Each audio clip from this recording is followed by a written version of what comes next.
Hi. So before we get into this video, I wanted to say something real quick because I completely messed up when I was recording this. Well, two things, but first, the error. I did not check my audio settings before I started this. I assumed they were going to be the same they always are. I was not aware of the fact my own volume had dropped about 75%. So I'm incredibly quiet in this video, which is really unfortunate. I've always kind of struggled getting audio appropriate, though it didn't really matter because there's not a lot going else on in the video. It's like just the sim noises, so if I'm quiet, I can just increase the sound of the video and it works out in the end. That doesn't work as well when there's someone else. So I'm incredibly quiet. You genuinely cannot hear me a lot of the time. That sucks, and that is my fault, and I do apologize. Luckily, you don't really need to hear me a lot of the time. I am not the Robin player between the two of us, so it's nice that there's kind of that backup. But just be aware that I'll definitely work on that in the future. However, again, it is fortunate that for the most part, as you can hear him, you can actually hear him very clearly, so it works out. But I will work on that in the future. In the meantime, I also was not expecting this video to be this long. I think it's like an hour and 50 minutes. I'm not upset with it being this long, especially because it's like Robin, who really doesn't get good content on the internet. People run lists that just aren't very strong. So I might shorten these kind of videos down in the future. I might not. I don't know if them being longer would be better, but we'll see. I like having the kind of, expertise on the video, having it take more time because it shows off their deck really well to the players who want to learn it. Those players who don't get a lot of content recognition outside of perhaps like these videos. But I don't know, we'll see. But I just be aware that I did not plan for it to be this long. We recorded like 5 or 6 games, I think, and it happened to become this length. I hope you enjoy. I am incredibly sorry about the audio. I'm doing my best to like fix it a little bit, but we'll see what happens. But anyways, I hope you enjoy, and let's get into the video proper. Hello and welcome back to Show Wrestling. So today we are playing Robin, and I have a special guest here. Welcome, Gun. Say hi. Hello, hello. Should I play Gun? Just shorthand, does that work? Yeah, sure. You can call me GGun1t, GGun1t. Those are usually the 3 that people call me. Yeah. Sweet. And he is basically the best Robin pilot in general, and he's here to talk about the deck. So if you want to lead us off, I guess we can start with the leader. What her strengths are. That's one way to intro me. I do not consider myself the best Robin player. He's humble too. It's just that in the small bubble of Robin players, I guess I am considered pretty good. So we can do like a brief deck tech for this build that I'm currently running. I'm a guy that always switches up my lists. I do that very often. And for example, if you use like Kaizoku's stats page for like decks and stuff, you'd see a bunch of. I have like around 40 or something I've used in OP12 at least since like the end of August. So always like changing some stuff, playing it over and over.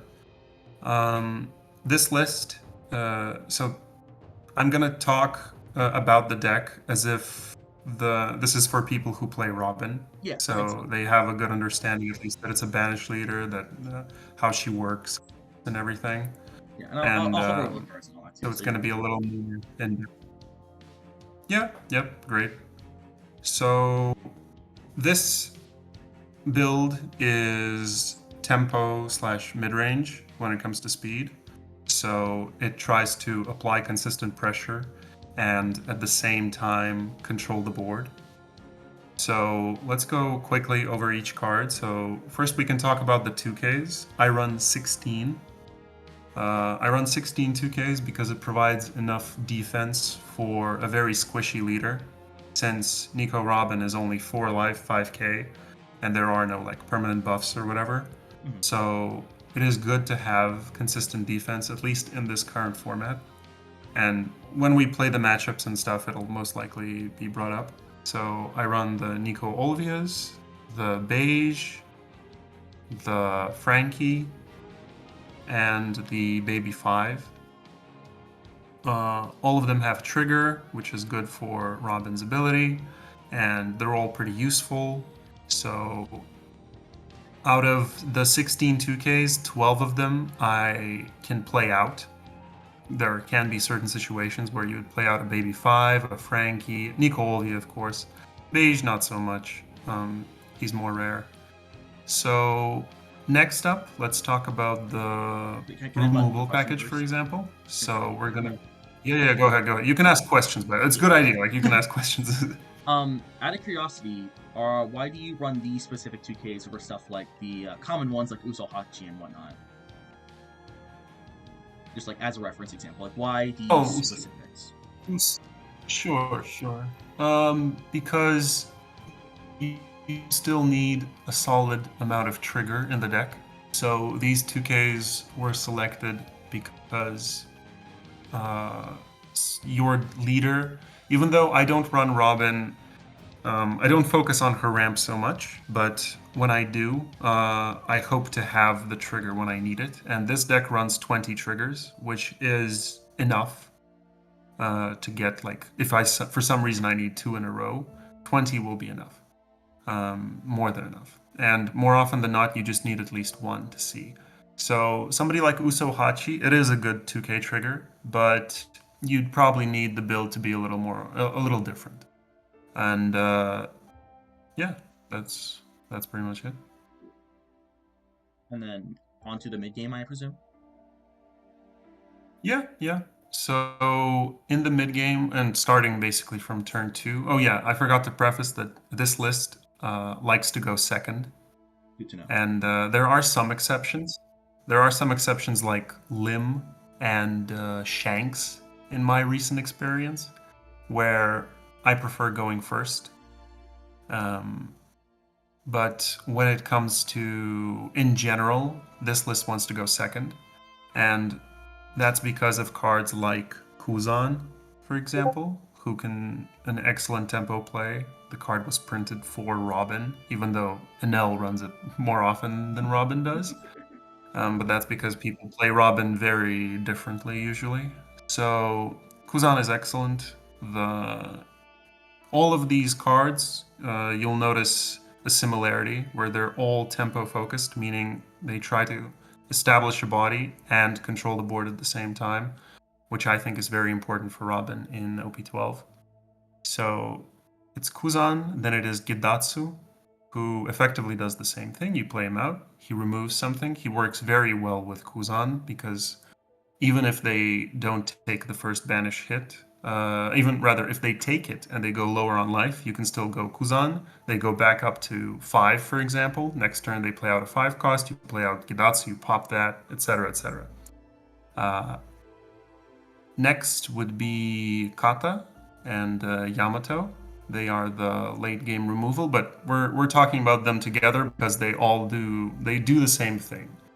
Okay. They're a body that removes another body.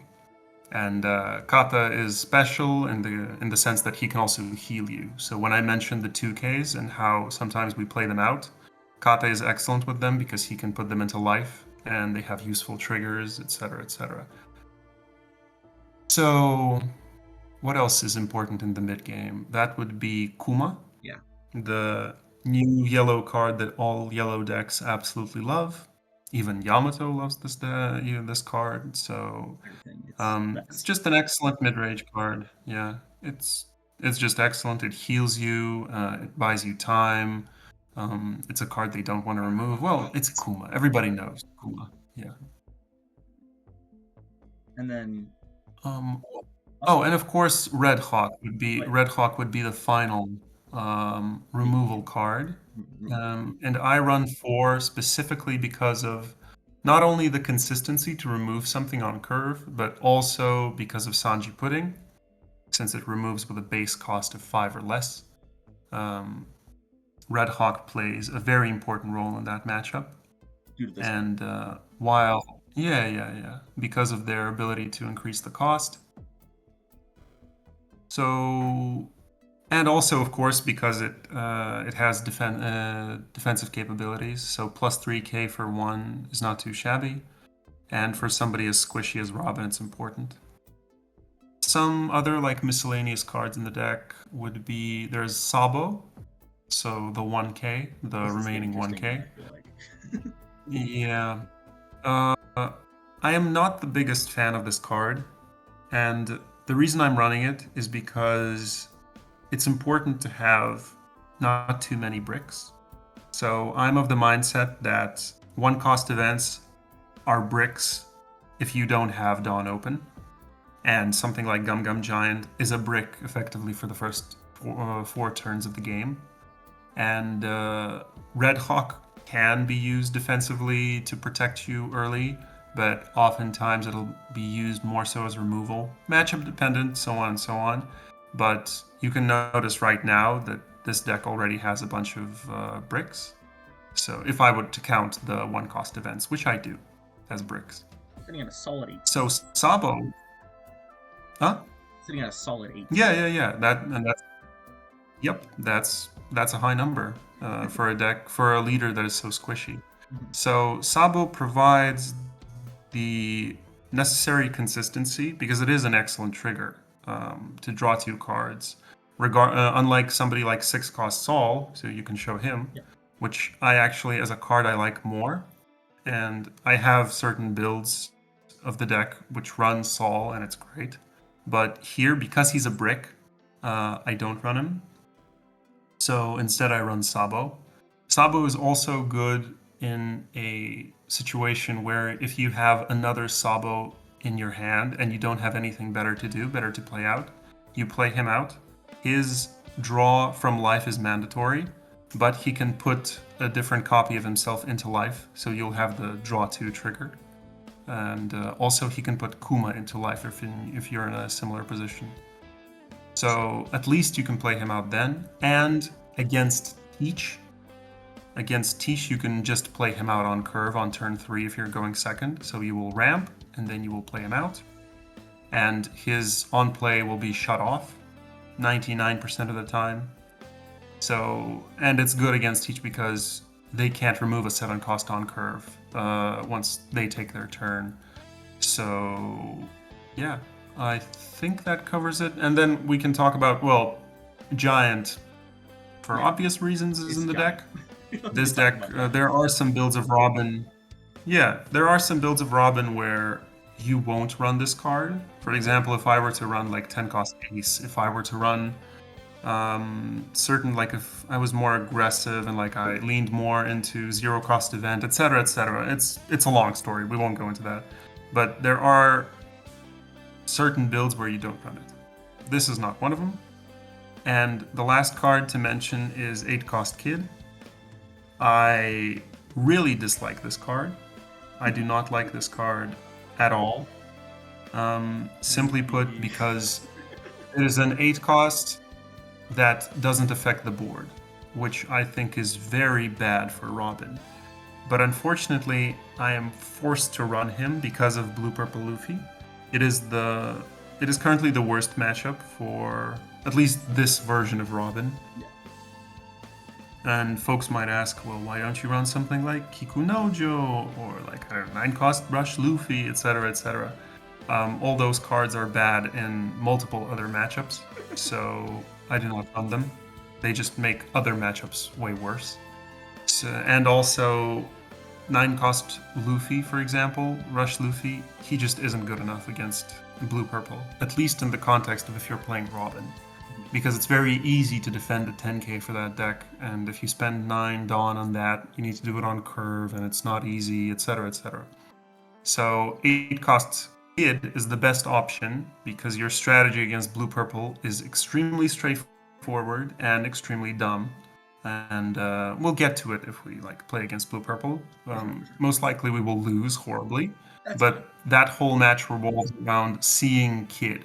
So if I were to play a meta where I knew there would be a lot of Blue Purple Luffy, I would run 3 kids. I would never go up to 4, but I would run 3 kids, and I would most likely cut 1 Yamato for him. So it would just be a 3-3 split between them.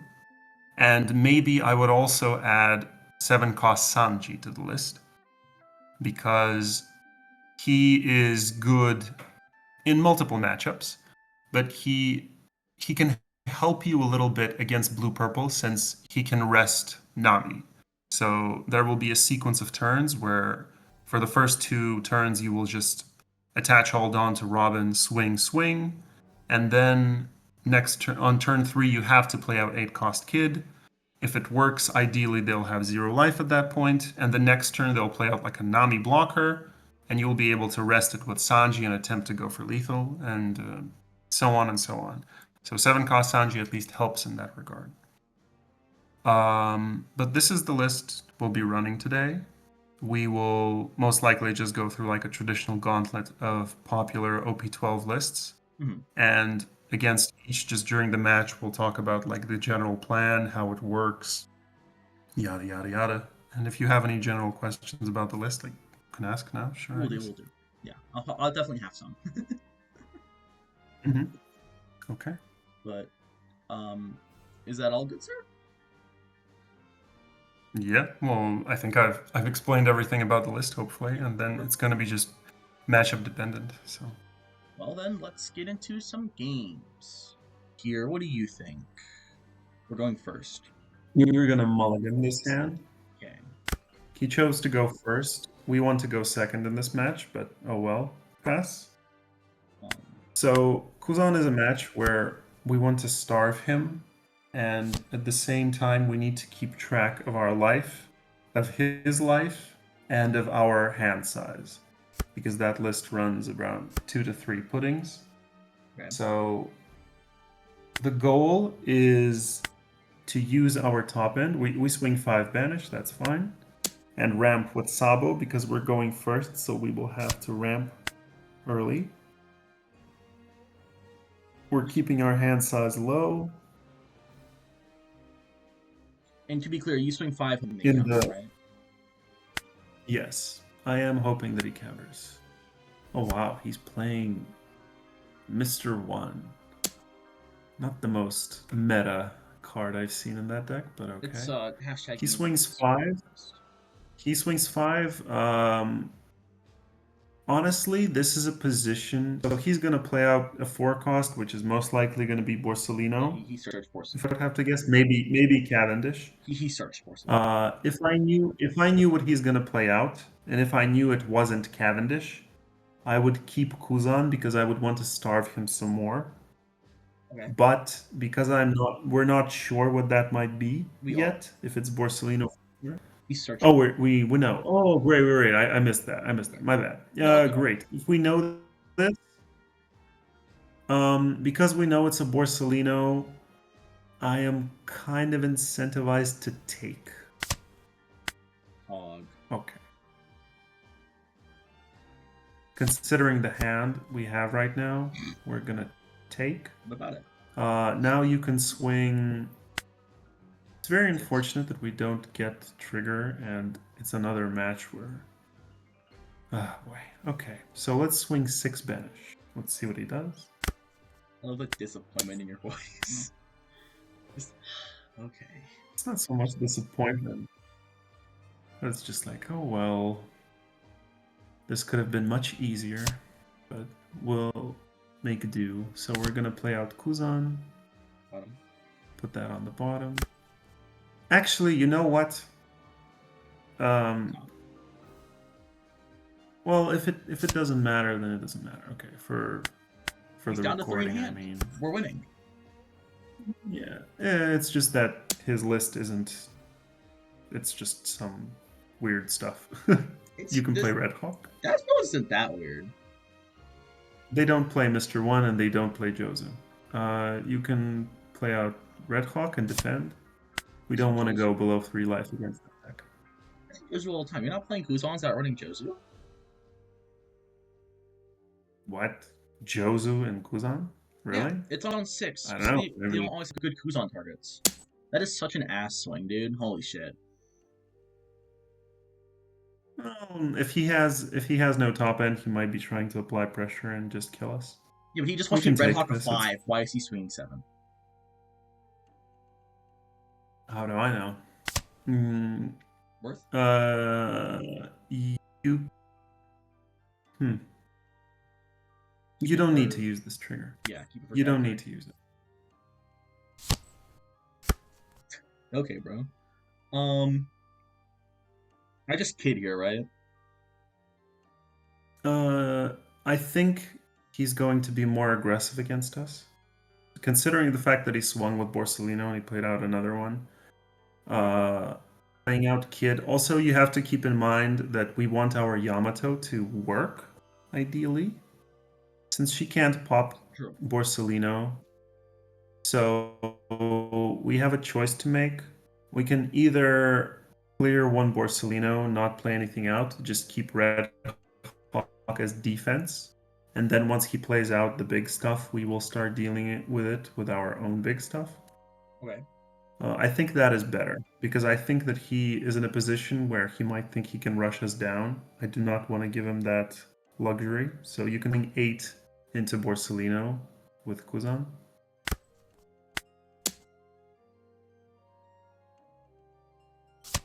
And Even then, though you might go like, why not develop your board? Why not play out 8 cost Kid? Well, that's because we don't have quite enough counter. And if he wanted to, he could rush us down.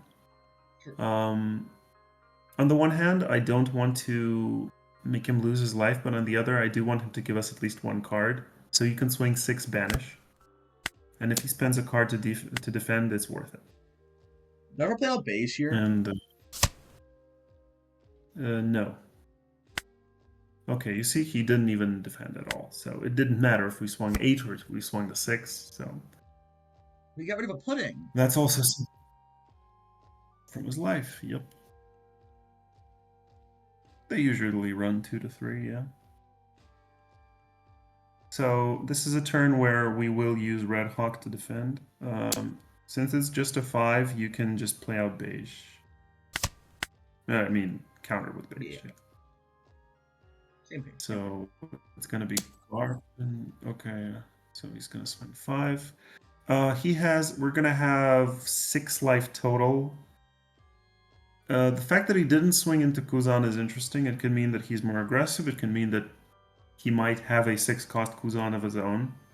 I would hope for that because that means it can be popped with Yamato and heal us, which would be ideal.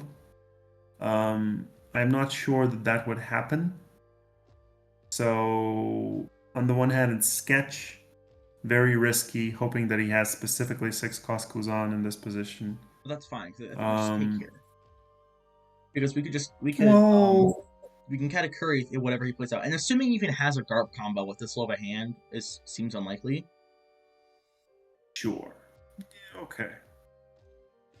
It's not unlikely, but okay, go ahead. Well, yeah. Well, here's my argument: is if he goes, let's say he goes Garp Sakazuki, which is probably worst case scenario, we can Katakuri Sakazuki away. And he No, also we will didn't go Katakuri. Garp. This is Yeah. Kuzan because he would have played Sure. Sakazuki first without Rested on. Yep, good. Okay, so there it worked how we hoped for with the Yamato play.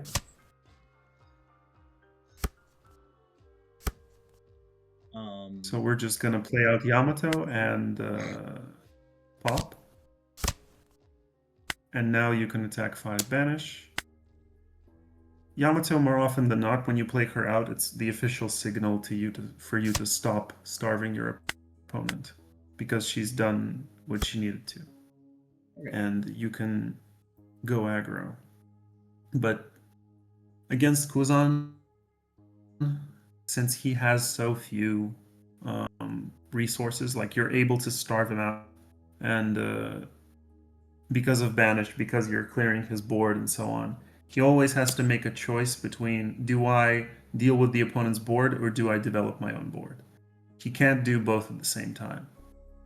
He's swinging 5, we defend with a 1k.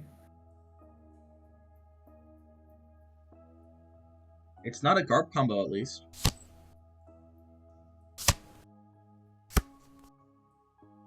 Why Katakuri one of these away? Yeah, of course you do. Just make sure to defend aggressively now.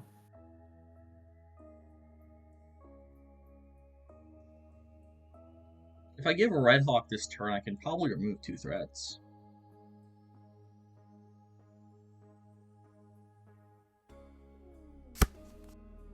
Yeah, sure. You can swing 9 here and leave Donovan for Pheasant Pack, like the cheater he is. Jump Giant's good. Does Pheasant Peck work when you have 0 cards? Yeah, I it don't think trashes it at the does. end. I think it requires you. Yeah. No, it trashes at the end, it doesn't Nope. need to. Oh, okay. So if we could go 5 banish and then 6 here and then Caddy Curry this. Yeah, you'll swing 5 banish face, and then you'll kata the Garp, and that's it. And we'll leave Don open for Giant. Yeah, yeah.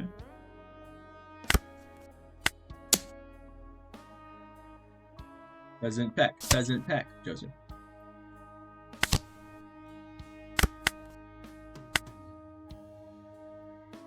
You can no longer use any of his effects, which is nice. Mm-hmm.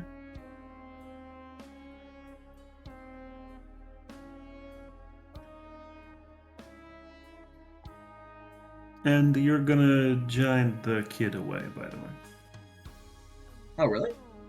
That's fair. He has a lot of life. Yeah. Is next turn gonna be like OP? You're gonna giant the kid, and most likely, yeah. So this is a position where you use giant.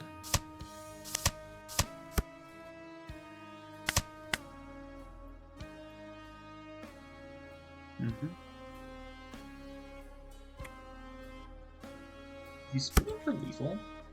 Yeah. Like kind of this or kind of the next one.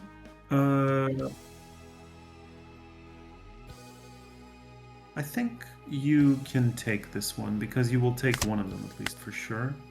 So you might as well force him to use up all of his Dawn right now. And since we want a little more cards in hand, you're just gonna give him 3 2Ks. Because we have Kumas, so yeah, the same thing. And we'll just clear board and Kuma. You can start first 5 banish face. No. 5 banish face. Yeah. And then 8.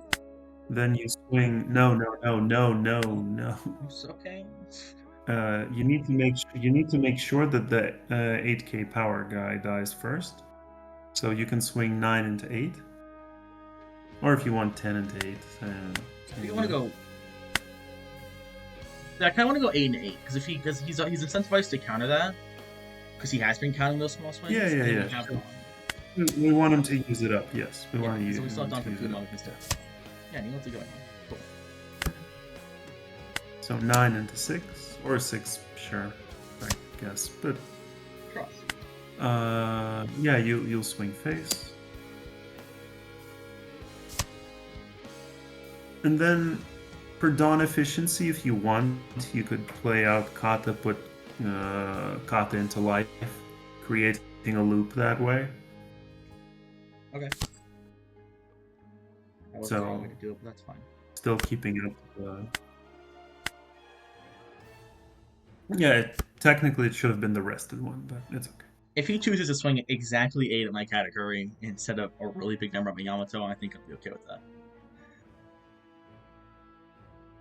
As far as I know, they don't play 8 cost Rush. So. You can play Rush Luffy, but it doesn't matter. It's not enough. And I think we just have lethal next turn, really, no matter what. So we're in a good spot. But the whole Jozu thing, I must have been playing. I guess the 100 matches that I've played against Kuzan have been against different Kuzans, or they always hid Jozu from me. I don't know. I have not played into the a Kuzan significant majority. Well, there you go. The significant majority of Kuzans that I've played against do not run Jozu. But I guess I'm playing against noobs probably. So life, Kuma. How much do we want to swing? You can swing 7 banish right now. I assume we just go because like 799 takes Kuma. 2. Don't spend all that stuff. You don't need to spend more, so you can just swing 8. 8 is enough. You don't need to swing 9. Yes, you're no fun. Yeah, I am no fun, that's for sure. And also it gives you a chance of if suddenly in life you have another 1-cost event, then you can use it, because you'll have 2 Dawn open instead of 1. In what position would I need another 1-cost event of life? Is he gonna play Rush Usopp on? Okay, he scoops. GG, well played, I suppose. Yeah. Besides the death bounce, that was pretty standard. But yeah. Yeah, it was fine. I'm really sketch on that Jozu, No, I don't. but okay. What's the cost? The match, even though considering the fact that we went first, which is harder against Kuzan, but they don't know what to do against Robin, and more often than not, you're gonna win thanks to the fact that they don't know how to play against Robin and which build it is, because Robin is limitless when it comes to builds. But yes, you starve Kuzan, and you focus the entire match on 8-cost Kata and 9-cost Yamato. You mulligan for them. You keep, for the first 3 turns, it's very important to keep your life totals at relatively high. You do not aggro him with like a bunch of swings or something. You do that only when you become the beatdown. So I hope that this match showed it more or less. I mean, you got me through it. I never Then played the deck let's go before, on. so. Okay. Let's go on to the next one. Yep. And we're definitely gonna win this, right? Right? And once again, we lost the die roll. Great. You can keep this hand. It's fine because you have 2 removals, and Yamato for later is removal as well. This is another match where you kind of you want to starve a little bit, but you have to apply constant pressure. And unlike, say, a Kuzan match, here you will be swinging into life immediately once you have your characters because she rests. It's very important to apply constant pressure against Bonney and apply pressure to their hand size. But we'll get over that as the match progresses. So we're going to swing 5 into the Searcher and ramp.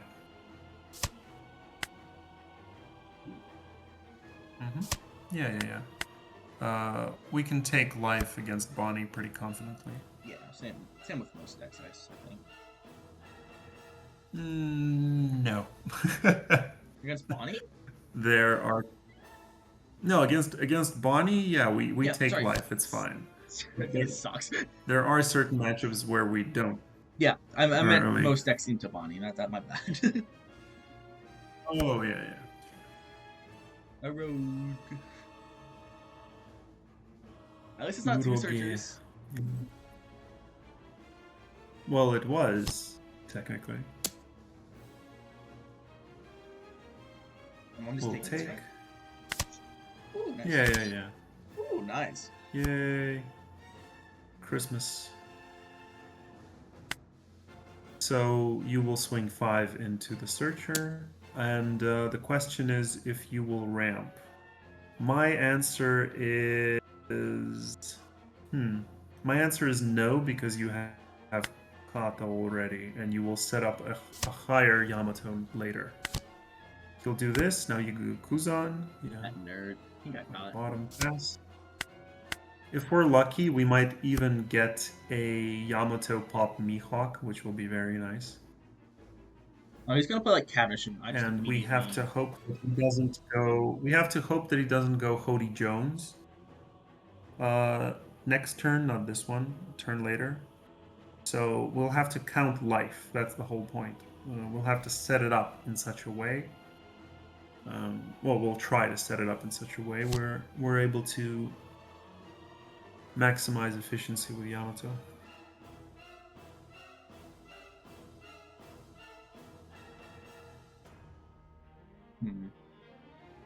And another reason, apart from potentially playing out Kata, why you don't need to ramp here is because 8 Dawn is enough to play out 2 4 costs, which can be, for example, Kuzan, Red Hawk as like a combination. And then We'll take. Right? Yeah. Yeah, of course. We're taking because we're gonna set up a Yamato play. And also the fact that he played out Rosie and Cavendish means something, but we're not gonna get into like deep fundamentals against specific matchups and stuff. So we're just gonna swing. We can swing 5 face. What does this mean? I would actually like to know.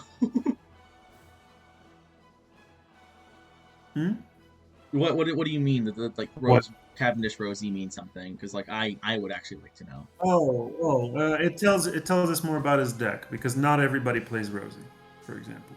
Not all the Bonney lists run Rosie because there are several Bonney lists. Like for example, he aggressively defends against Robin, which is incorrect. A Bonney player doesn't care how much life she has against Robin. Like, doesn't matter to her. She can be at 1 life, she can be at 5 life. All that matters to her is that she has a board which you'll never break through, and she clears your board. So there's the Mihawk, and like we set it up. I hope he goes for life right now. I hope he's confident enough in his high number of life that he goes for life against us, and then we'll be able to pop Mihawk with Yamato, heal up, and then everything goes face. Because once again, Yamato is the signal that it's time to beat their ass, basically. Should we have not swung last turn, so he was forced to swing life? Well, that works anyway. Oh, nice. Yep, we take. Great, another Yamato.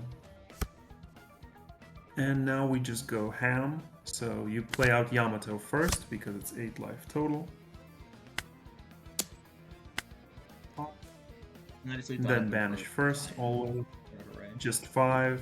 Yeah. You don't need to swing more. It's gonna rest in 8, that's okay.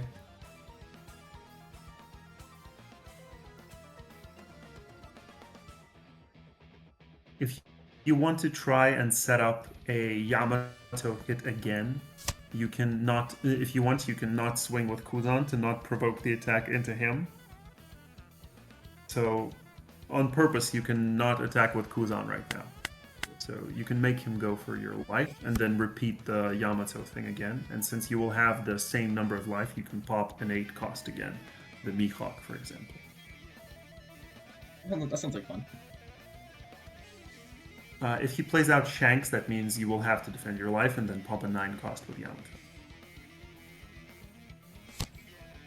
Baller.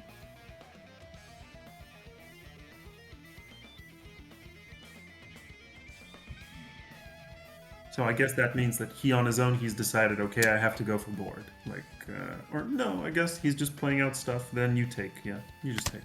And you'll do the Yamato thing again. Oh, you can even do dots? No, Yamato is... I think Yamato would be correct. Let's see what else he plays out, if he does. The only reason here... Oh, okay, he wants to just swing aggressively. Sure, you can take the Yamato that might board. Gum Giant. No. You will Gum Giant this, definitely. And you will pitch, let's think for a second. Probably Kuzan, right? I think no. Kuzan's way too good. Especially the lower hand size the opponent is, the better Kuzan becomes, because he can trash like their final like top end card or something else. I think in this position you can trash a 2K, honestly. We play 16 2Ks, you can trash a 2K, like a beige, it's fine. You can be more aggressive in this position. Yeah. And then use another 2K to defend. Am I ever just clearing this while I can? No. First, you always... So in this, considering he only has 2 cards, yeah, you will swing 5 banish face. more often, 99% of the time, you always start with a 5 banish phase swing in almost every matchup if you can afford it. Aggro would be like the exception to this rule because the 5 banish would go into a character. 2k. So now you can swing 5 into a Rouge. See if he wants to give up a card. And then this and Does then Yamato. great. 8 into a Rouge. Yeah, and there's gonna be this in Yamato. Sweet. And you said we were gonna lose because we went first. Well, it turns out that he's a bad Bonney player. What you gonna do? I'm gonna believe his list is he wins. We did it. His list is absolutely fine. Yeah, it's just that there's a lot of there are a lot of positions where he shouldn't have defended. He was still, considering the cards that he showed us, he was still in the bad position because he only had one top end card, that being Mihawk. He wasn't able to establish anything because every turn we tried to pop something, and that's how it goes against Bonney. So against Bonney, we are the tempo deck, which means that we are aggressive with control elements. So ideally, you want to go second because you get the great curve of Kuzan, Gidatsu slash Red Hawk, Kata, Yamato very nicely, and you don't even need to ramp for any of it. But when you go first, it's harder because they get an extra card, they get an extra Dawn, their curve is better. But still, what you're looking out for here in this matchup is applying pressure to their hand, popping all of their cards that show up, all of their 5 costs, all of their 2 costs. Doesn't matter what it is, you have to clear it. That's the best approach to dealing with Bonney. And I imagine having these small Kuzans for all the chump blockers, like same reason kind of I run Marco and Shanks. Is that it's just easy to remove that, and then you get a body, and you're also removing a card. I imagine that comes up a lot. Yeah. And there are certain like tech situations. So, say for example, Kuzan, he's not only good in the early game on curve or in the mid game, but he's also great in the late game when your opponent has very few cards left. You can set it up in such a way where you like trash the last card in their hand, for example, and maybe it was like a 10 cost or a 9 cost. It was usually something useful, as like the last card they have. So you can even heal them, but it's worth it. And it's especially good against green decks because they lack card advantage. They heavily rely often on drawing their life when you attack into them. Yeah. And they hide behind their blockers, for example.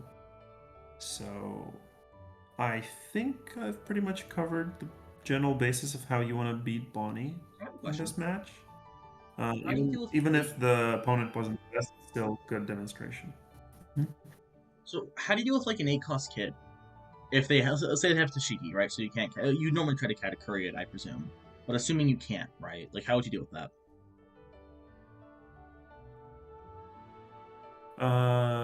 This is very situational. It really depends on what do you have in hand, what do they have in hand. Oftentimes, Bonney will play out Tashigi earlier, so they'll try to set it up earlier. All of this will be happening before, and ideally, you will have to deal with it somehow through Gidatsu, Kuzan, Red Hawk, etc. Of course, if they manage to set up like an 8-cost kid, they have a bunch of cards in hand, they have Tashigi on board and so on, like it's a nightmare situation. Of course, it's horrible. Yeah. And it's not a position you want to be in. The thing is that you have to be able to develop your board and you have to aggressively defend it. Every single character, like the wider you are against Bonney, the better. If they have any character, if you are low on characters, you're never gonna win. So say it's turn 5 and you only have like, I don't know, 1 character, you can concede that match because you will never beat Bonney in that position. By turn 5, you should have like around 2 to 3 at least. And they should have nothing. Well, ideally. But yeah, that's what we did in this match at least, you saw how we apply pressure. Yeah. So, yep. On to the next. Yeah, let's move on.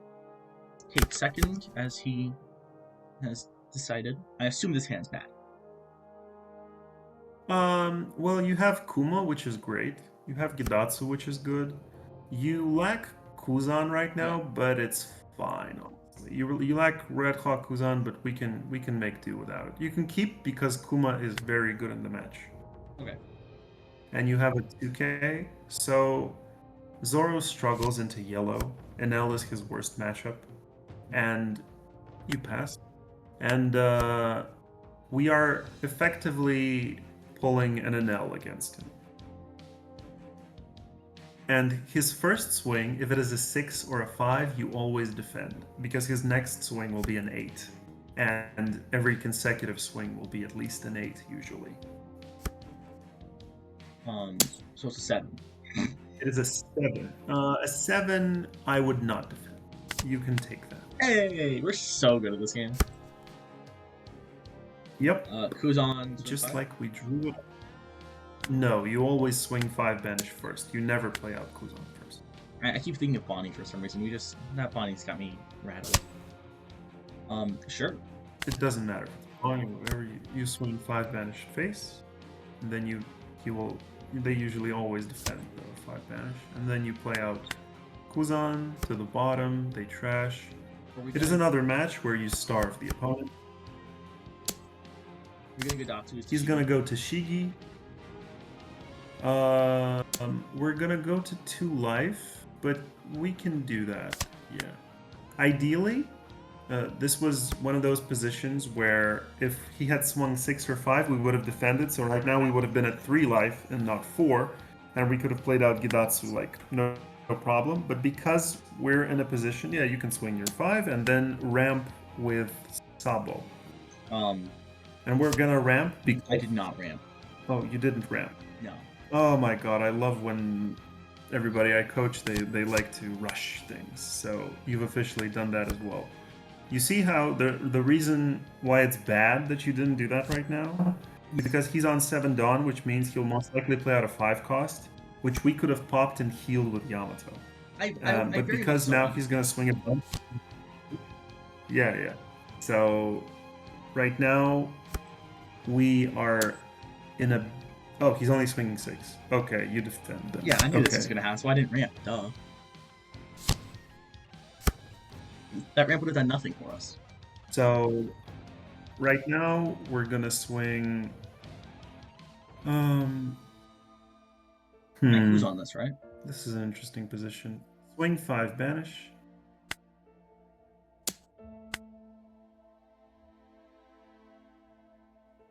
I feel like I would have Kuzan there to go to the blocker first. No? No, you never do that.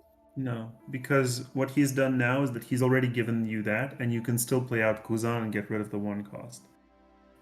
You are not going to swing with Gidatsu yet because we don't want to give him cards, and we want to keep his life total high because he's going to play out Mihawk, and we want to pop that with Yamato. So you're going to heal him. He's going to go up to 7. And right now our goal is to maintain life at 1. Okay. And just pass? Yeah. He even trashed an event, wow, which most likely means the other card was Mihawk, probably. Because that event is very valuable. Or that. It wasn't. Oh yeah, it was Tashigi. We knew it was Tashigi.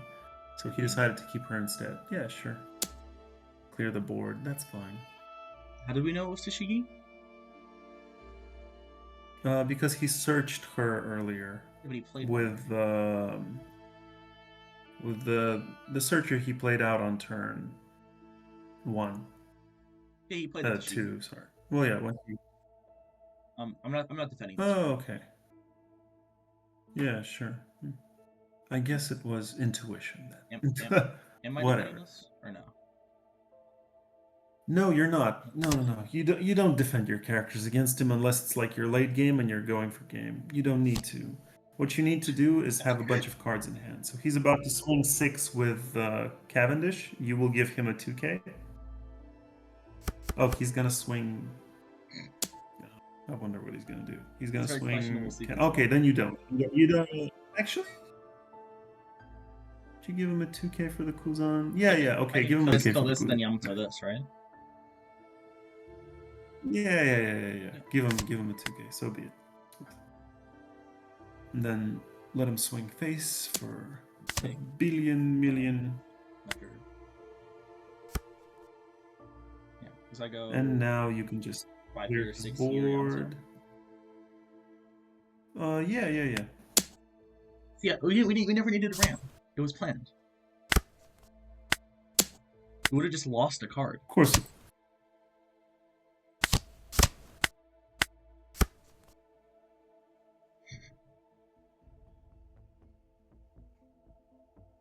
How would you rate our position at the moment? Very good. Effectively.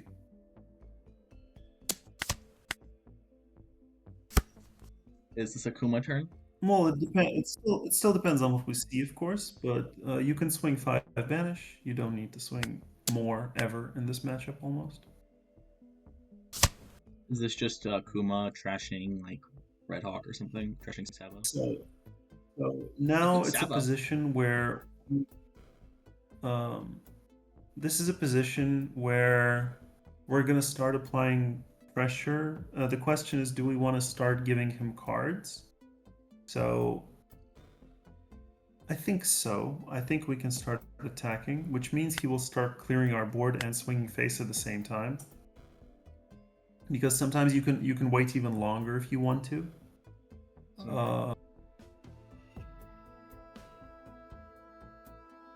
You know what? Don't attack his face yet with non-banish. Let's play around a bit. We need to always be at 2 life. The whole Sabo trick is very fancy, but let's go Kuma instead. Crashing Sabo, I presume? Yes. You're no fun. If we had 2 life, I would have gone for the Sabo play. Pass. We are also going to keep him at a high life, because if he decides to play out, say, a Mihawk, we can still pop it with Yamato. This is a match where there is no rush. And in general, when you're starving any deck, there is no rush if they have no cards in hand. So, kind of doesn't matter. I'm eating this, right? Yeah, of course. Sugar. Right. Play him out. Yep, play him out. So, swing 5 banish, he will take. 5 here. No. Now you can start applying pressure to his face because you have enough characters on board where he can't clear all of them. So you're first gonna swing 5, 7, 9, and then you'll play out Yamato, pop his Searcher.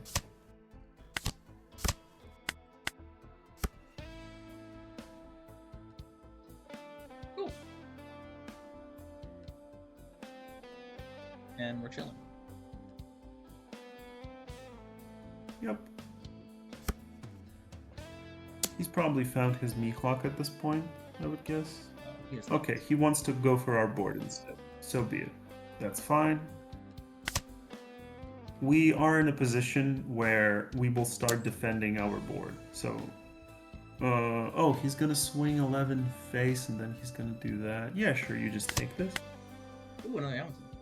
If he doesn't want to go...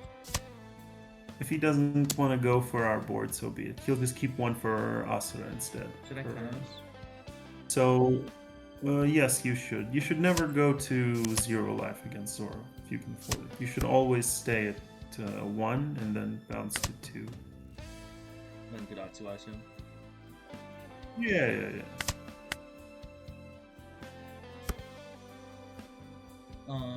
So, in this position, you can swing 5. No, you're not going to be playing out Kuma. It will be Yamato at the end. So, you're going to swing 5. Why Yamato? Then it'll be 7 and 2 9s, and then you'll play out Yamato and kill again. This card's so mid. Why do they run this card? Oh, it's not Asura, it's the other one. I forgot what it's called. Lyra, I give up. Yeah. Sometimes it's that one, sometimes it's Paradise Waterfall. Yeah, so I feel like we should Usually have it's like around 2 Asuna, 2 to we 3. still survive. That's just fine. Um, yeah, sure. You got me. Yeah, sometimes they run Cody Jones, sometimes they don't. Then just pop, pop, pop, pop. That felt pretty good compared to my normal Zoro matchups. That felt pretty smooth. Well, that's because you don't play Robin against Zoro. Okay. Yeah, Zoro is arguably one of the easiest matchups. I'm not gonna go so far as to say that it's like. I'll put it this way: it's one of the easiest non-yellow matchups, because yellow matchups are the easiest, except for blue-yellow Nami. She is a bit more complicated, though still favored. Zoro is very straightforward. He hates playing against decks that can heal. You can heal. That's it. You just need to maintain your card advantage, and you should always go above 1 life. So your ideal position is on your turn, you'll have 1 life. You will heal it. You will clear their board if you can, and that's it. So you see how we even waited an extra turn with the Yamato swing was because there's no rush. The more value we can take out of this, the better. And in that case, it was to wait for Mihawk again. Okay. So typical Starve matchup. Yeah. So do we move on? Yep. On to the next.